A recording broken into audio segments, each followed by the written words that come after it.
तो बनासकांठा विभाजन विवाद में बटेंगे तो कटेंगे ना सूत्रनी एंट्री। बटेंगे तो कटेंगे, एक रहेंगे तो सेफ रहेंगे।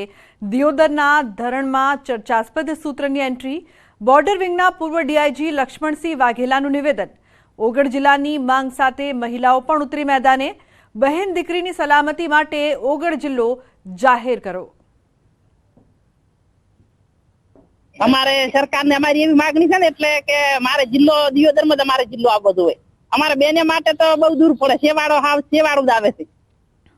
છેલ્લી હજમાં બેન દીકરી ના દઈ કે અમારી ગમે તે વિધવા બેન ને કોમ પડ્યું કે ગરીબ દીકરીને કોમ પડ્યું કે કોઈ દઈ જ નાખે ને સેવાડે જિલ્લો આવે, જિલ્લો દિયોદર ની અંદર જ કે અંતે લોકશાહીમાં પ્રજા એ જ રાજા છે।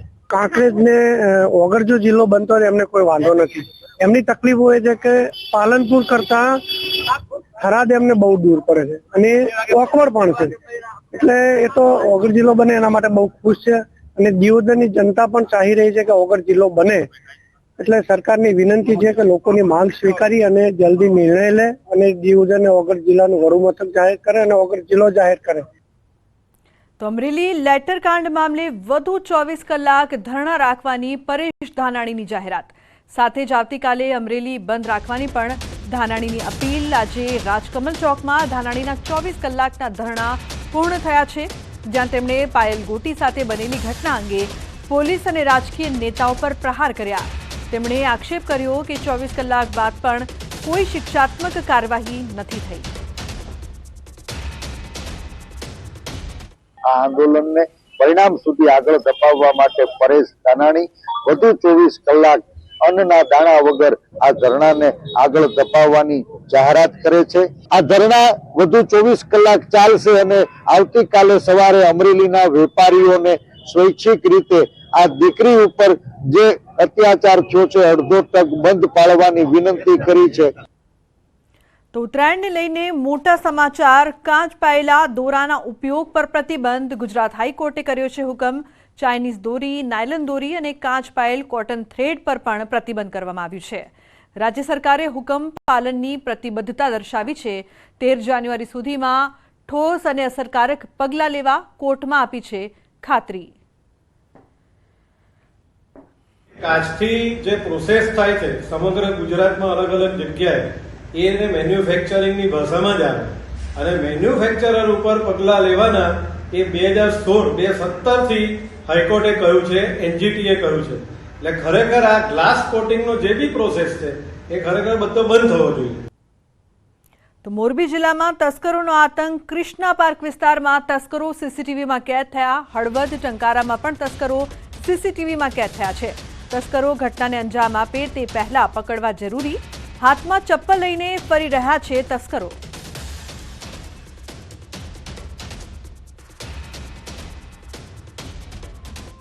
તો ભાવનગરમાં બેંક ઓફ બરોડાની મોખડાજી સર્કલ શાખામાં ખોટા નામો થકી સરકારની સબસિડીવાળી લોન મેળવી કૌભાંડ કરાયું છે।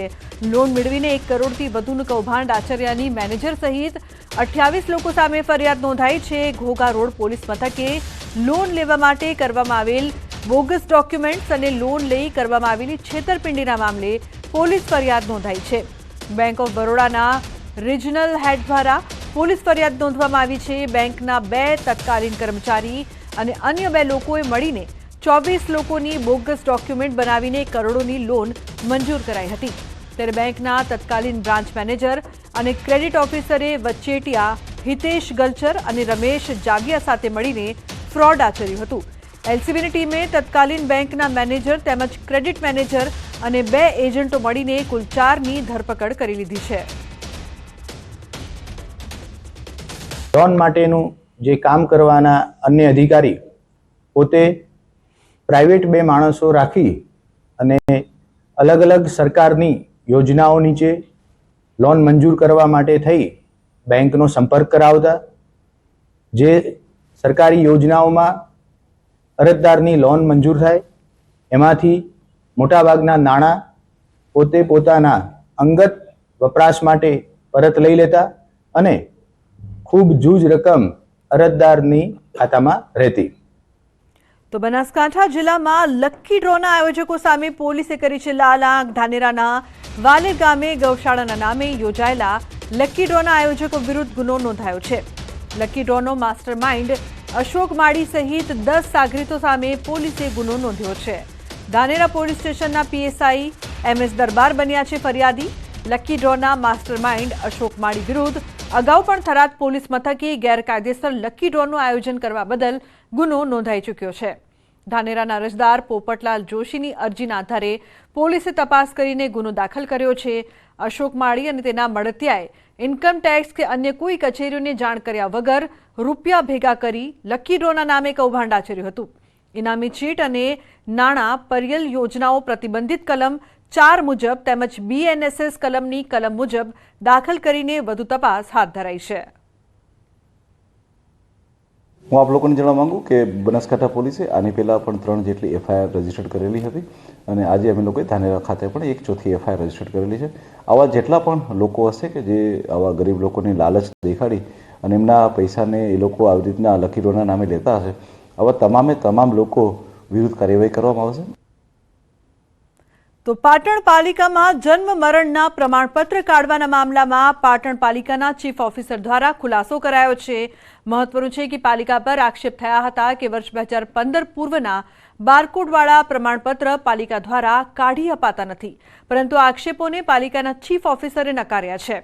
તેમણે કહ્યું છે કે પાલિકામાં જૂના નવા જન્મ મરણના તમામ દાખલા કાઢી અપાયા છે. પાલિકાના કર્મચારીઓ નિષ્ઠાથી કામગીરી કરે છે.